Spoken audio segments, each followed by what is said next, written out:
tuned in to the Community Cats podcast. Ready? Let's go. Welcome to the Community Cats podcast. I am your host, Stacy Levine. I've been involved helping homeless cats for over 20 years with the Merrimack River Feline Rescue Society. The goal of this podcast is to expose you to amazing people who are improving the lives of cats. I hope these interviews will help you learn how you can turn your passion for cats into action. And today we're speaking with Kristen Levine. Kristen is a nationally acclaimed pet expert and influencer with over 30 years of experience in the industry. She's helped millions of cat and dog parents provide best care at every stage of their pet's life. Her blog, Pet Living with Kristen Levine, has been featured on Pop Sugar, Good Housekeeping, New York Times, USA Today, and more. Her early work with the SPCA led her to a lifelong career in the pet industry, advocating for cat and dog adoption and rescue, as well as for pets and their parents here on her blog and in the media. She's frequently booked on satellite media tours and national shows like Fox and Friends, Good Morning America, and Daytime to talk about pet trends and new products. Insanely passionate about pets since she was a little girl, Kristen has had more than 30 pets in her lifetime, including cats, dogs, goats, donkeys, a horse, a gerbil, mice, and chickens. And today she lives in Florida with her cat, Olivia, dog Tulip, and husband, Paul. Kristen, welcome to the show. Thank you. Notice the order I put those in. My poor husband. Perfect order. Perfect order. So on that line, Kristen, how did you become passionate about cats? Oh my goodness. I think it was two things that happened in my life. The first one was at age 13, we adopted our first cat. My mom and I used to visit a local pet store, just to kind of go see what pets were there. And there was this cat that we kept seeing. Every time we'd visit, he was still there. And it got to the point where he was 6 months old and he was a gray tabby. And the shop owner offered to just give him to us if we would give him a good home, because sadly, he was no longer this cute, adorable little kitten and he couldn't sell him. So we felt terrible for him. And so we took him home. And that was when I first became a cat lover and just learned so much about cats because I'd only had dogs in the past. And then fast forward many years later, when I worked for the SPCA here in the Tampa Bay area, I spent 15 years there promoting pet adoption. And, I got to see all the different reasons why cats were being surrendered to the SPCA for, reasons which I thought were just kind of crazy, not getting along with the other cat or not using the litter box and all these behavioral reasons that had the pet owner just had access to the knowledge or, knew where to find the appropriate resources, they wouldn't have had to surrender their cat. So I think those two instances made me just create a real soft spot in my heart for cats. So you had involvement working with the SPCA in Tampa. You got involved in animal welfare. You were sort of in this professional track working in a nonprofit space, but then you moved into having a blog and going into sort of this media space. How did that evolution happen? Yeah, that's a really good question. What actually happened after my shelter years, which I spent 15 years there. And I mean, you've spent many years more than me working in the shelter environment. And it's, they call it compassion fatigue. Sometimes it's just a very stressful environment to be in on a day-to-day basis. And I think I was looking for a way to stay in the animal field and to continue to support adoption and rescue and animal welfare, issues, but do something a little bit different. And so because my job at the shelter was to do PR for the shelter, I started a PR company for pet businesses. So that actually came next after my shelter experience. And that was a really terrific experience. I, spent almost 20 years in that role, but probably 10 years into it, I started really missing that direct connection with the pet owner and helping them overcome problems and challenges. And that's why I started the blog. So, I took a little detour from the shelter and then I kind of ended up getting sort of back to what I was doing before, which is pet parenting education and kind of tapping into all the amazing pet professionals that I've met over the years, from veterinarians to trainers to groomers, and just kind of using all of that knowledge and those people to help me educate pet owners. So over the years, since you've been in the business for a long time, sorry to say that, both of us have It's been. true. How have things changed for cats in your mind? Oh my gosh. Well, the internet came along. And I think the biggest change is that people have so many more resources today. You can learn virtually about how to care for community cats or your own cats. Back when I was at the shelter, I mean, people, you were picking up the newspaper to read about things, or you had to go buy a book, or maybe you saw something on television. If you happened to be watching at the right time, there was no on demand.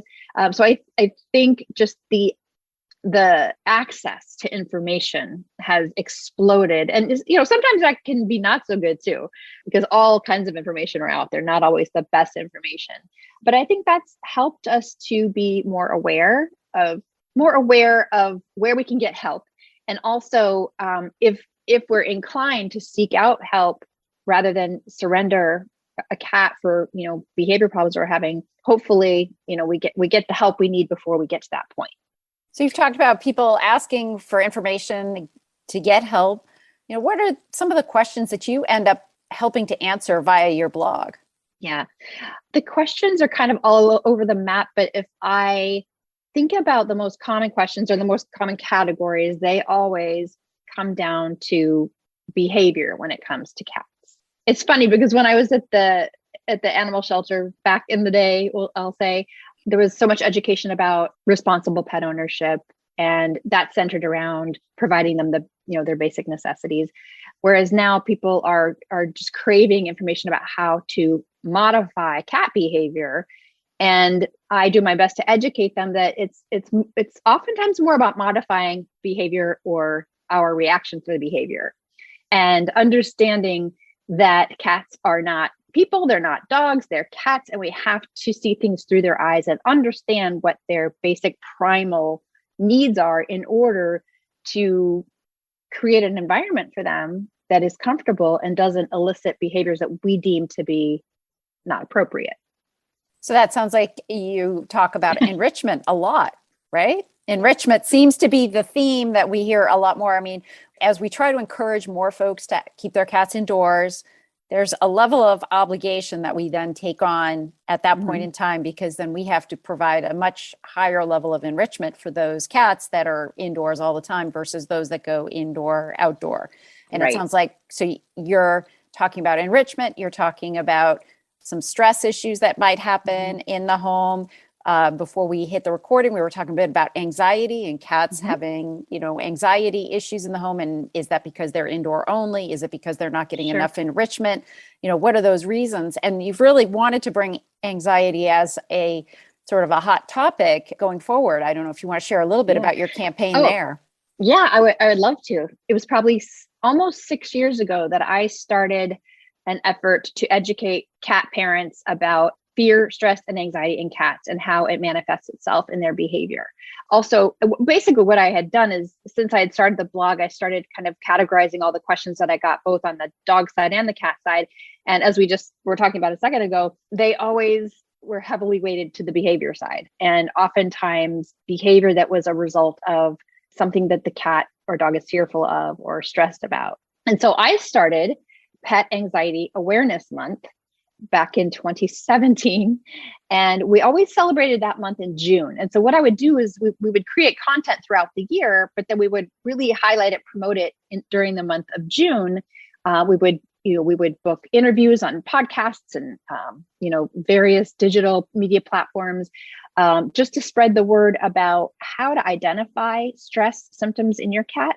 Because a lot of times when cats are stressed or anxious, the way that they act is not, we think it's a normal cat behavior. So for example, hiding under the bed or meowing excessively. And those are things that cats can do for different reasons. So we wouldn't always necessarily associate that with a stress response. And so basically we celebrated this awareness event for 5 years, and we got some really great companies and media platforms to help us spread the word. And I can give you a little sneak peek about something that's happening this year, which I'm really excited about. I'm going to be partnering with a company that is completely dedicated to cat care and their well-being. And we're going to create a separate cat anxiety awareness event that'll happen in September. So you can still see all of those resources, all those articles on my pet anxiety awareness site, which is petanxieityawareness.com. But it's going to get even better as the months come along and we build out that cat specific event. So, what are the tools that folks need to help address anxiety? Is it just drugs? Is it just calming music? What are the things that you recommend people use? Sure. That's a really great question because, there could be so many ways to answer that question. But I think if we start from the standpoint of understanding that cats have unique needs as a cat, that they have their instinct is to hunt, to play, to sleep, to eat and not be intimidated in their environment. And then understand that when you have multiple cats, you can very easily manage that if you understand that each cat needs to have kind of separate resources and a separate areas of the home in which they feel safe and comfortable. And also understanding that predictability and routine is really important in cats' lives, and that they typically don't like change. Well, we don't like change either, but cats don't typically respond well to change. And so anytime you're having changes in your lifestyle, in your home, we have to approach those in a unique way for our cats. And, just some simple tips. And these are all included in the resources that I share on the Pet Anxiety Awareness page. But it could be as simple as just to touch on litter boxes, because I know you don't do a show without litter box talk. Most of us in the cat world know that if you have 3 cats, you should have 4 litter boxes. But it's more than that. You have to consider the individual cat. Some cats don't like a hooded litter box, and that might be because it makes them feel trapped, or maybe they can't see around the corner while they're in the box. They can't see what's coming toward them. So you really have to figure out for each cat that you have, what is their favorite type of litter box, obviously keeping it clean and keeping it in an area where they feel safe coming and going from that box. You also want to make sure that each cat in your home has kind of their own private place to perch a little bit higher up so that they can see around the room. My cat happens to love our dresser. We have I guess not a dresser, it's more of a chest of drawers. And she likes to sit up high up there at night so she can look down on, my husband and I and our little dog.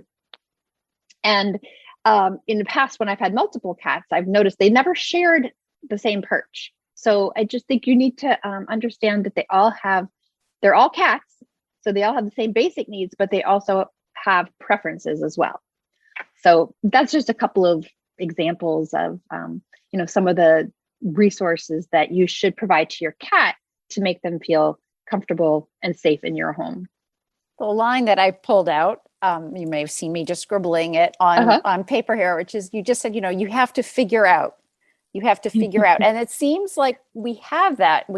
With our indoor cats, we're trying to figure out why they're doing this or why they're doing that. With our colony cats or the community cats that we're feeding, we're having to figure out, are they injured? Are they stray? Do they need to be, brought in? Do they need to be rescued? Do they need to be TNR'd? We're always trying to figure cats out.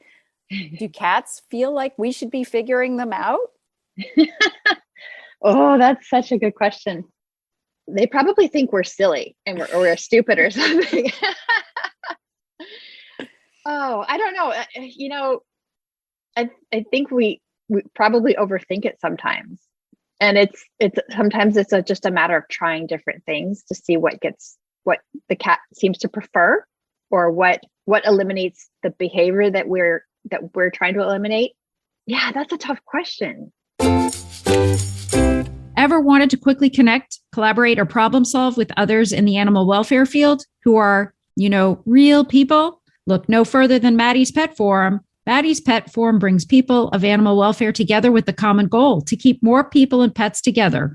We share ideas, expertise, offer each other support, resources, and more. Visit forum.maddie'spetforum.org/cats. Maddie's Pet Forum. Come for an answer. Stay for the community. Could your animal welfare organization use a tune-up?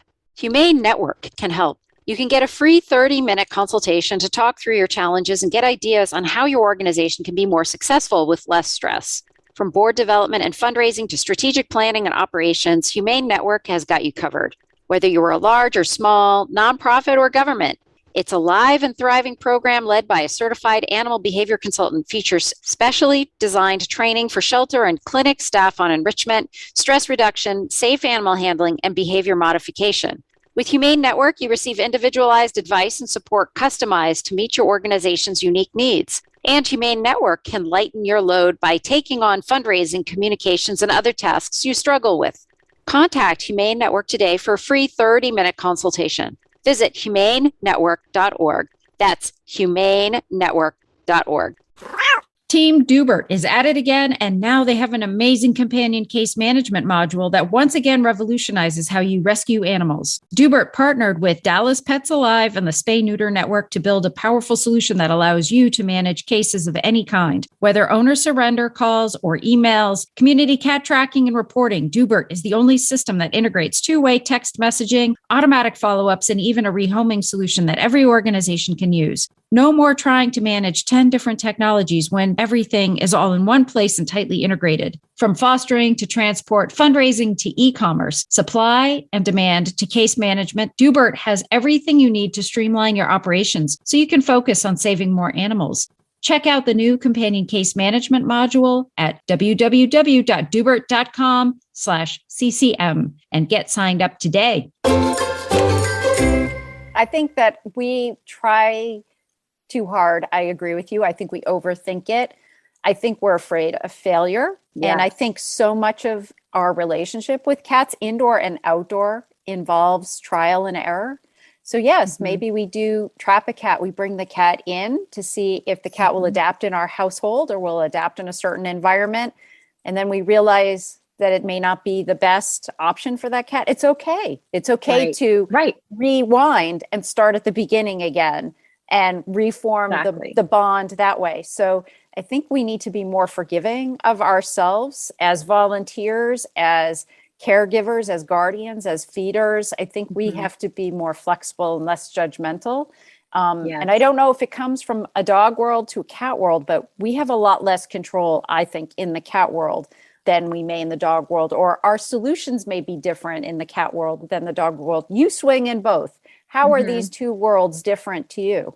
Sure. That's a great question. And I do think you're so right, Stacy. We're so afraid to fail, especially those of us that are in the cat world, whether it's community cats or shelter cats, or just trying to be a better, cat parent at home. We know what failure looks like and what failure can mean for a cat. And we're so afraid of that to happen, but we can only do our best. As far as dogs and cats, dogs are a little bit easier to figure out. When we talk about figuring out species, they're a little easier to figure out. They kind of wear their heart on their sleeve. You can tell immediately what makes them happy. They're easier to train. They're easier to confine and easier to control. So I think that's why we have an easier time with dogs. We certainly have, our, problems there as well, but especially when it comes to behavior. But I think with cats might actually, when it comes to behavior, it might be easier to figure out how to solve some of those issues. And sometimes there are worse consequences to negative dog behavior or dangerous than some negative cat behavior. Obviously, there's dozens of different behaviors we're talking about, but yeah, dogs easier to figure out. Cats are probably easier than we think to figure out. How's that? The puzzle gets deeper and deeper for sure. So over the last, I'd say, in my mind, about 5 years or so, there's been a concept about fear-free out there, fear-free veterinary practices, fear-free shelters, sort of this fear-free movement. And I was just curious what your thoughts are sort of about that, as well as a thought about, things like feline-only veterinary practices, very specializing programs that are just for cats only. What's been your experience in those areas? Sure. Well, I'm actually on the Fear-Free Advisory group, or in the group. We meet about twice a year, and I'm delighted to be a part of it. I've learned so much from being in the group with so many amazing experts, veterinarians, and And they're creating new programs all the time. Now they have programs for shelters and programs for, pet service facilities. It's not just about the veterinary hospital anymore, and they have programs for home. I think that it's been a long time coming, and it's really quite brilliant.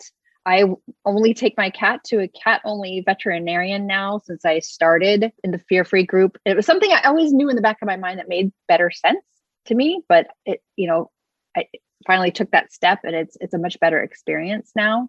And I think that one thing that's really interesting is the lessons that they're now teaching for people for your homes. How you can reduce stress in your home. It might be the way furniture is arranged. It might be a color. It might be music that you play. It might be that you give your dog free roam of the house, but the cat, prefers to have, their own safe space. And it's all, whenever I read a new module from the Fear Free group, I always come away thinking, it makes so much sense, but, I don't know why we don't think of it before. Sometimes I guess that's kind of getting back to what I was saying, is it's a little bit easier than we think. I think we just have to open our minds and stop thinking about what we might have learned as kids or from previous experiences, and just kind of take in this new information, give it a try. And like you said, it's not going to work for every pet, but you'll find things that do work to alleviate stress and fear. So in your past life, you've had some experience with doing PR work in the rescue world for other animal organizations.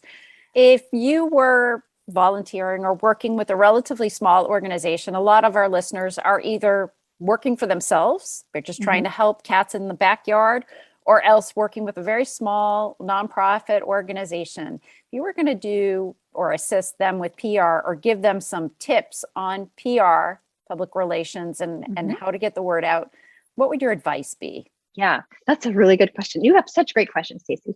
So what I would first say is that when I did PR at the SPCA, I did not go to school for communications or public relations. I just kind of figured it out, and you can figure it out too. It's not rocket science.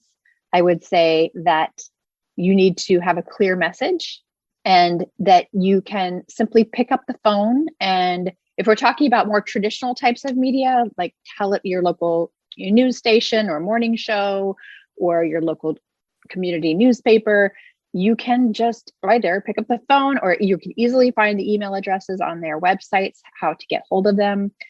Typically, it's a news director or an editor that you can reach out to initially to kind of state the case for what message you're trying to share with their audience. And you always want to position it for how will your audience benefit from this. It can't sound self-serving. It has to help their audience get some kind of nugget or benefit from it, or something their audience will find interesting. Those are just a couple of tips.